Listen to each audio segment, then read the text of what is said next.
Lindsey Hilsum, our international editor, we're going to talk about the new battle for Africa as countries like Russia, China, the United States and Turkey fight over that continent. What are you going to tell me? I'm going to tell you why all of these countries are so keen to be in Africa and to court African leaders.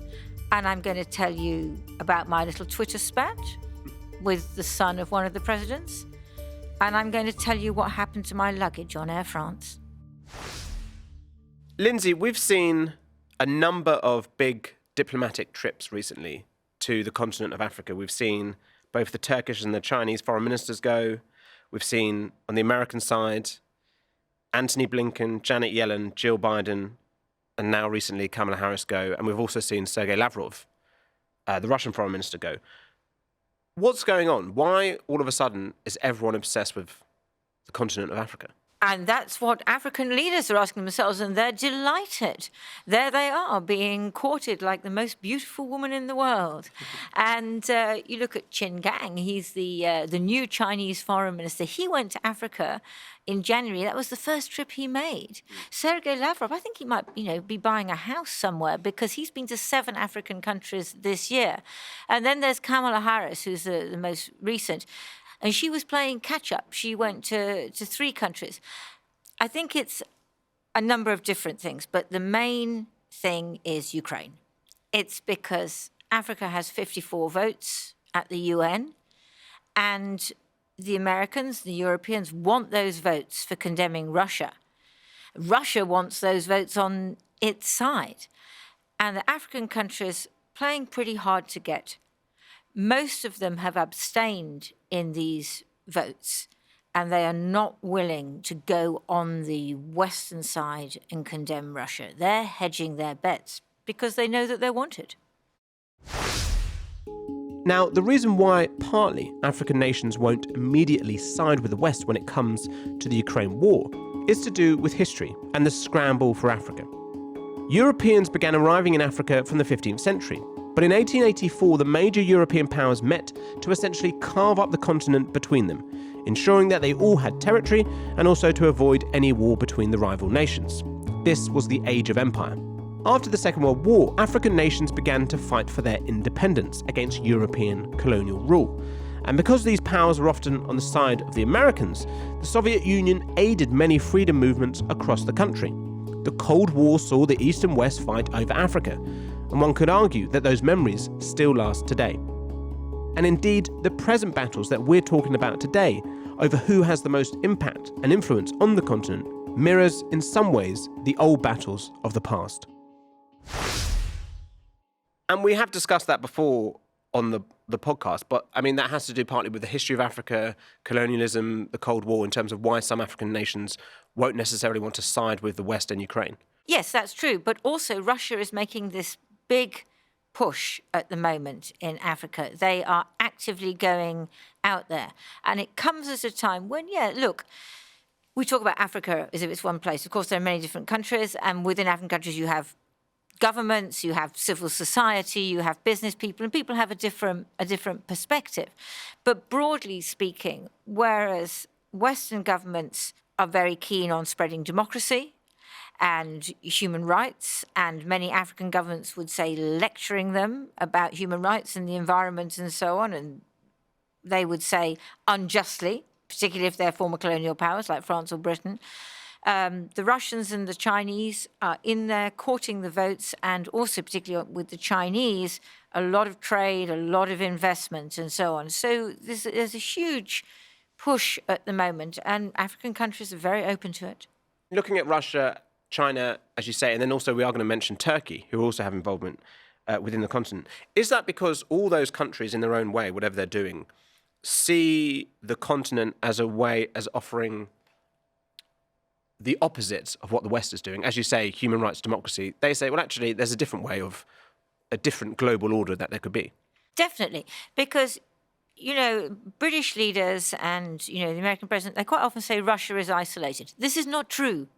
Russia may be isolated when it comes to Europe and the Western world. It is not isolated in the global south. And so what have we seen in Africa in the last few months? We've seen naval exercises by Russia and China and South Africa off the South African coast. So that doesn't look very isolated, does it?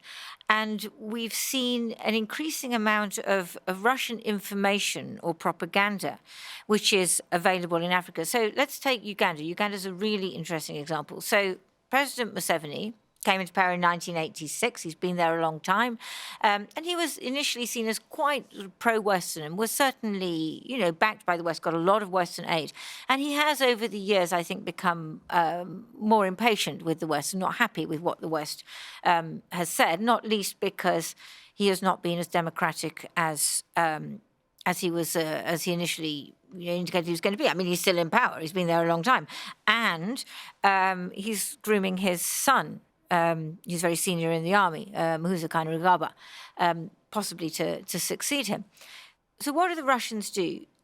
The Russians went in to see senior people in the government, including the Russian cultural attaché, whose name, you will be glad to know, is Mr. Kalashnikov.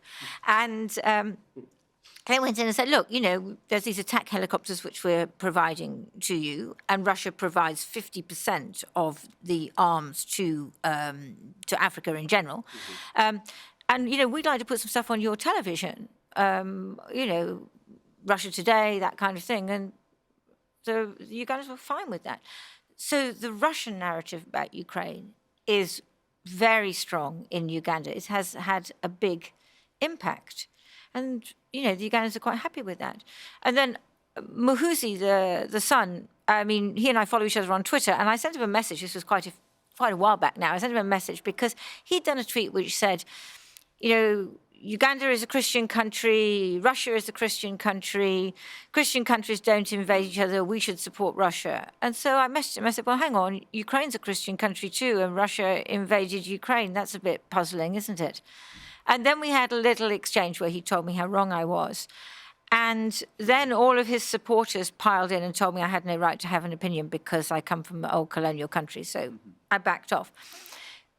But the point is that this Russian narrative is very popular and it's out there. And now I see that Museveni is going to the Russia-Africa summit in St. Petersburg, which is in July. He made a speech where he said how strong relations with Russia had been over the years. They had only had a small gap after the Soviet Union fell apart under Gorbachev. In other words, at the point when the West was very in there. Other than that, he said, our relationship goes back 100 years. It's a marvelous thing. So you can see how the information war, I would say at the moment, Russia is winning it. Since the war in Ukraine began, many African nations have officially remained neutral. At the UN General Assembly vote on March the 2nd last year, so that's just after the war began, 17 African nations abstained from condemning Russia's invasion. 8 didn't vote at all, and 1 African country, Eritrea, voted against the resolution. 28 African nations voted to condemn Russia. Then in February this year, almost a year later, at a UN resolution calling on Russia to immediately withdraw its troops from Ukraine, 15 African nations abstained from voting once again, with Mali and Eritrea voting against. And also, interestingly, at the same time, Uganda is in America's bad books because they were very vocal about the new anti-LGBT laws in Uganda. Now, that is also interesting because those LGBTQ issues, so that has come up over the last, 20 years as a big issue in Africa. And I once had, this was long ago, 20 years ago, a conversation with Museveni about it. And this was a conversation just the two of us. He was not particularly anti-gay. Then you had a lot of American preachers, right-wing American preachers, anti-gay preachers came in and really pushed this line. And so that became, very popular. But now, who's pushing the anti-LGBTQ line across the world? It's Russia. Because Putin sets himself up as this family values guy against the decadent West with all these terrible feminists and gay people, and they teach their children not to, know what gender they are. They're all pedophiles. This is the stuff you hear from Kremlin propaganda. This is the stuff that you're hearing across Africa. And now we have this LGBTQ law in Uganda, which is very much part of the Russian playbook. When it comes to that idea of this battle over the continent between, America and Russia, China, etc., does it feel like, with countries like Uganda that the West is losing? Because then also we have groups like the Wagner Group in Africa, the private military that's helping the Russian army in Ukraine. They've been focusing recently, when it comes to propaganda, on Niger, on the Ivory Coast. Does it feel like those are the countries it's trying to switch them from democracies? Well, it's not just switching them from democracies, because a lot of the countries where Wagner is involved are fighting jihadis. So, it's mostly in West Africa, French-speaking West Africa. So there's a huge jihadi problem in Mali, Burkina Faso, Niger, all across there. Now, one of the reasons I think that Kamala Harris went to Ghana is because there's a great concern that this may start to happen in Ghana, which, has those borders. And she offered a lot of American aid to all of those countries to fight the jihadis. But take Mali, which has had 2 coups and is therefore in the bad books of the West because it's not democratic. Though, to be honest, when it was democratic, I don't know what good that did the people in Mali. When I went there, they didn't seem to be benefiting from democracy. They seemed to be as poor and miserable as ever. And the French were in there, and they went in, Operation Barkhane in 2013 to push the jihadis back. And I remember being there, and everybody was waving French flags. They were so keen on France, which was helping them defeat the jihadis. And the jihadis were horrible, and they really, treated people incredibly badly. Now they're waving Russian flags, and France was forced to leave. France is now seen as a terrible colonial power. You look at Burkina Faso, there was a coup in Burkina Faso. And once again, they're waving Russian, not French flags. I have to say, actually, all you have to do is you've got the same colours, haven't you? So you just have to change it from going vertical stripes to horizontal. So if you've got the wrong flag, it's not too difficult to change it. But the point is that these governments, what are they getting from Russia? Well, they're getting money from Russia for the elites. And they're not being told off about their human rights records and the environmental, anything like that at all. And they can let the Russian Wagner Group go and do what it wants to. And they say they've had some success defeating the jihadis. I'm not sure about that, but we can certainly say that the French failed to defeat the jihadis, and the UN. It didn't work. The jihadis are still strong. We've talked about the Russians. What about the Chinese when it comes to what they're doing, especially militarily when it comes to the continent of Africa? We talked about them having military drills with the Russians and the South Africans. But they opened their first military facility outside of China in Djibouti. So what are they thinking? Well, Djibouti, it's a bit crowded, Djibouti, with all these different military facilities. Of course, the French have been there forever, and then there's the Americans. So that is a very strategic position in the Horn of Africa there, between, Africa and the Middle East, and looking out over the Indian Ocean.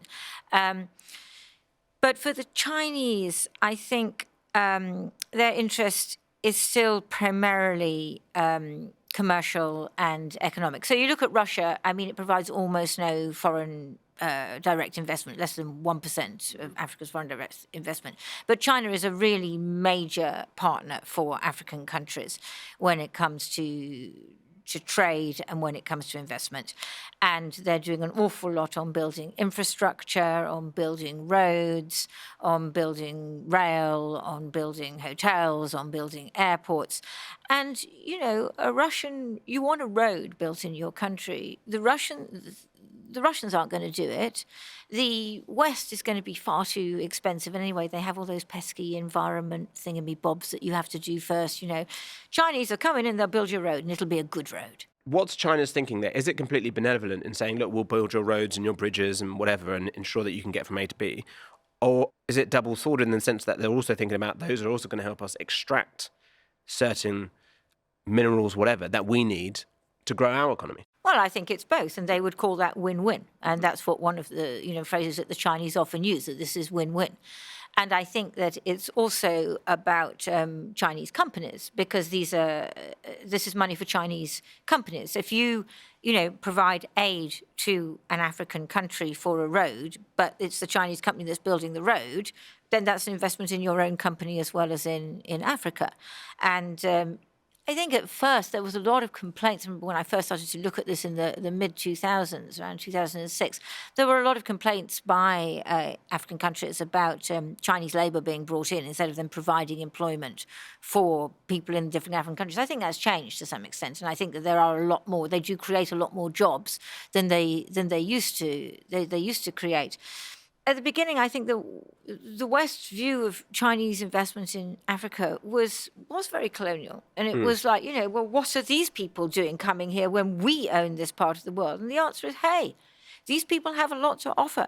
African countries need this investment in this infrastructure, and the Chinese are the people who are offering it at a reasonable price. But something has come up in the last year or so, which is about debt. And some of these infrastructure projects are financed by debt. And some African countries, notably Zambia, have defaulted on the debt. And so Zambia is a really interesting one because of the anger there over them defaulting on the debt. We then saw a new president come in 2021, I think. And so do the Americans now see that as a route in? That there's been a backlash against China? And also, obviously, Zambia is quite important when it comes to minerals used for, I think, was it electric batteries? For cars I mean, and stuff, there's cobalt, there's cobalt, there's copper. I mean, Zambia's a terribly poor country, but it does have a lot of natural resources. And one of the complaints about China is about it extracting natural resources and not processing anything on site. And it was interesting because Kamala Harris went to Zambia, and one of the things she said was, well, we're going to invest in factories and so on, which will process some of this stuff in Zambia, which obviously provides jobs and prosperity and so on. So you have that idea. But Hichilema, I think, is a much more Western-looking leader than the last couple of presidents of Zambia. He's been quite clear that he looks to the West and not to China. So it is a change of orientation. And I presume that's one of the reasons that Kamala Harris went to Zambia, because it's a country that they're trying to nurture. But I would say, through all of this and this, new scramble for Africa, what about Zambians? Are they getting any more prosperous than ever they were? I'm not sure they are. It's still a very poor, underdeveloped country with most people living off the land and, high infant mortality rates and not doing so well. And similar with the DRC, which also is incredibly mineral rich but incredibly poor. Yeah, that's much worse than Zambia. But Zambia is smaller and has a much greater chance of having the kind of governance which could improve people's lives. I mean, the DRC, has wars going on, in different places, and much more intervention from the neighbours, including Rwanda. It's a much more fraught and difficult, underdeveloped country. But yeah, I mean, one would like to see all of this interest in Africa being leveraged and being used, for the benefit of African people, not just for the benefit of elites and for governments and armies that want shiny new weapons. Because going back to when we first started talking about, China and its investment in infrastructure in the continent, are there countries that China would point to, Beijing would point to and say, actually, if you look at that country, we have increased their GDP, we have increased people's standard of living. Yeah, Angola. And on paper, Angola's gone massively up, but that's because Angola has huge amounts of oil, most of which go to China.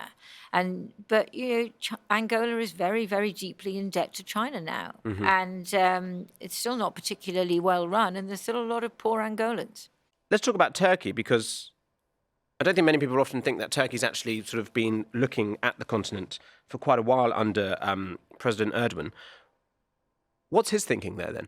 He went to Somalia in 2011, and he saw opportunities. And he saw opportunities for Turkish business and also for the Turkish airline. So, in the old days, if I was going to West Africa, from here, French Africa, I'd go Air France.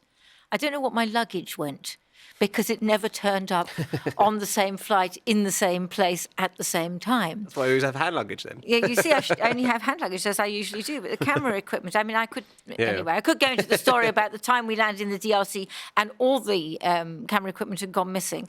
And we ended up hiring a camera, and then we discovered that the camera came from an EU-funded democracy project, and I have a horrible feeling that we took the democracy program off the air for the week that we borrowed or rented that equipment from somebody who probably had no right to rent it out to us. Anyway, now we always go Turkish Airlines, and which is pretty efficient. And in 2000, I think Turkish Airlines went to 4 cities in Africa. Now it goes to 40. So that has been a huge expansion for Turkish Airlines, and that's obviously money, prosperity in Turkey. Turkey builds airports in Niger. They've built the airport there. It's an excellent airport. And Somalia, a lot of investment in Somalia, which is obviously a country which very few businesses would dare invest in because it's had endemic war for so many years. But they've built the port and they run and maintain it. The same with the airport. They've built hotels and so on. And this has been a very good investment. We've talked about Russia, China, Turkey, looking at all these different countries on the continent. Has America just sort of, for the last couple of decades, completely forgot to actually even focus on Africa as a continent? And allowed others to sort of encroach on... Well, I think it's to do with how they look at Africa. Yeah. And I think that this is true for America and certainly for Britain as well.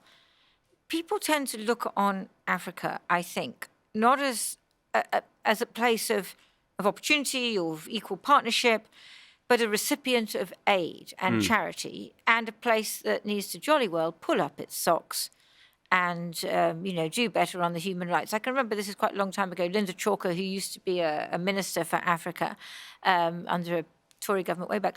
I used to listen to her in Africa, and I used to think, she sounds like the netball captain, Come on, you can do better over there, Uganda. Kenya, I can see you out of the corner of my eye. Now, that's not nice. That there is that patronising way of looking at Africa, I think. I was talking to somebody the other day who'd been a minister in the South African government at one point, and she said, look, the Americans, they come in with all of these conditions. They want this, they want that. And at the end of it, you think, okay, keep your money. Just keep your money. And so it's not so much taking the eye off the ball, but looking at Africa in a particular way.